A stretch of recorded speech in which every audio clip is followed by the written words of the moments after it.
हरिओम तत्सत।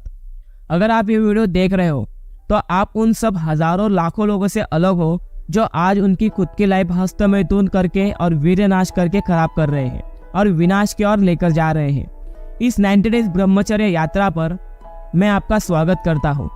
आप आपकी सारी वो गलतियाँ जो आपने बीते हुए काल में की है उनको ध्यान में रखते हुए इस यात्रा को प्रारंभ करें और खुद के लिए एक नया इतिहास रचें। So welcome to my channel दोस्तों।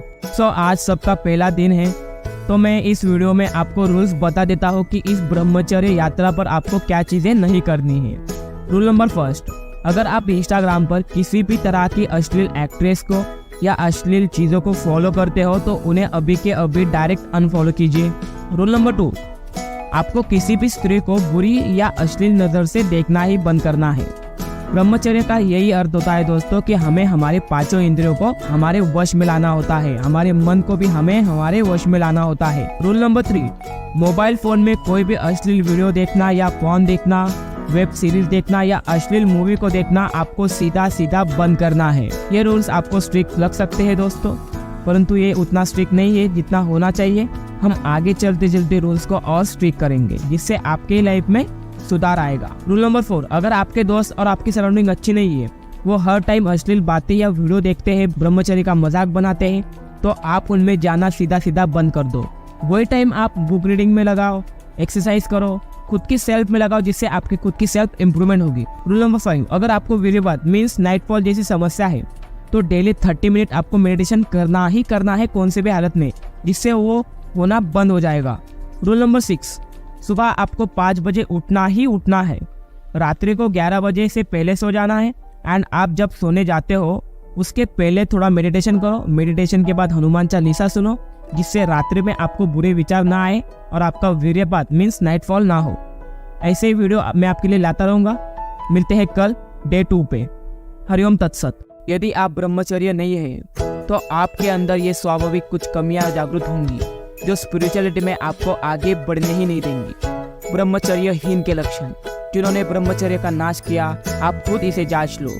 उसके अंदर बार बार काम पीड़ा जागृत होती है, उसका विचार कामासक्त होगा, बार बार पीड़ा हृदय में काम भोग की प्रेरणा देगी। वो इतना असमर्थ होने लगता है कि आंखों में आंखें डाल के बात करने तक की उसकी हिम्मत नहीं होती है।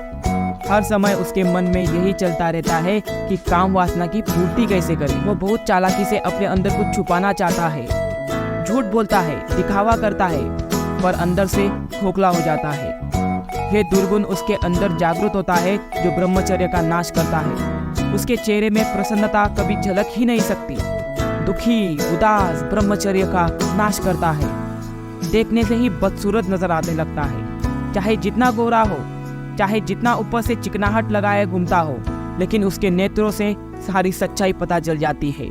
चिकनाहट से मतलब नहीं है कि एक आकर्षण होना चाहिए। स्वभाव बड़ा ही रुष्ट होगा, कड़वा होगा, बहुत ही हल्के प्रभाव का आदमी होगा, आकर्षण तो उसमें होगा ही नहीं। कामी व्यक्ति में कभी भी आकर्षण नहीं हो सकता। ब्रह्मचारी में तो काला व्यक्ति भी विश्वसनीय होता है। पढ़ाई में मन नहीं लगता, कभी भी बदल जाना, उसमें क्षमता ही नहीं है कि एक बात पर वो टिके रहे, उस बात की वो पूर्ति कर ले। वो कसम खाए तो भी बहुत शीघ्र ही अपनी कसम तोड़ देगा। स्वभाव में कभी उसके प्रसन्नता नहीं होगी, स्वभाव उसका चिड़चिड़ा बन जाएगा। वह जीता तो है पर मुर्दे की तरह निस्तेज, उसमें उत्साह नहीं रहता, उसमें शूरवीरता नहीं रहती। शूरवीर तो वो कहलाता है जिसने अपने काम को अपने अधीन कर लिया, वो कहलाता है शूरवीर। यह सब आप आपके अंदर से निकाल फेंक सकते हो ब्रह्मचर्य पालन के साथ। हरिओम तत्सत। हरिओम तत्सत। इस वीडियो में मैं आपको ये बताने वाला हूँ कि ब्रह्मचर्य का पालन करते हुए किन आसन प्राणायाम का अभ्यास आपको करना है जिससे आपको स्वप्न दोष जैसी समस्या भी ना हो और आपका मन मजबूत बना रहे। यह प्राणायाम मैं खुद भी करता हूँ जिससे मेरा मन हमेशा शांत और प्रसन्न रहता है। पहला है भस्त्रिका प्राणायाम। यह प्राणायाम ब्रह्मचर्य के लिए एक आदर्श व्यायाम है। यह एक प्राणायाम तकनीक है जिससे श्वास बहुत गहराई और तेजी से अंतराल के साथ लिया जाता है। इसके कई लाभ हैं जो ब्रह्मचर्य के अनुयायियों के लिए महत्वपूर्ण हो सकते हैं। भस्त्रिका प्राणायाम द्वारा श्वास की गति और तेजी को नियंत्रित करके मानसिक स्थिरता को बढ़ावा मिलता है। यह मेंटल क्लैरिटी को बढ़ाने में भी मदद करता है और ब्रह्मचर्य को निष्ठावान रहने में सहायता प्रदान करता है। यह प्राणायाम मन की विचार शक्ति को मजबूत करता है और ब्रह्मचर्य की इच्छा को नियंत्रित करने में भी मदद करता है। यह मन को शांत, नियंत्रित और विचारों को संरक्षित रखने में सक्षम बनाता है। दूसरा है कपालभाति। कपालभाति प्राणायाम ब्रह्मचर्य के लिए एक महत्वपूर्ण व्यायाम है। यह संभोग वीर्य को नियंत्रित करने और ब्रह्मचर्य की स्थिरता से अपनाने में मदद कर सकता है।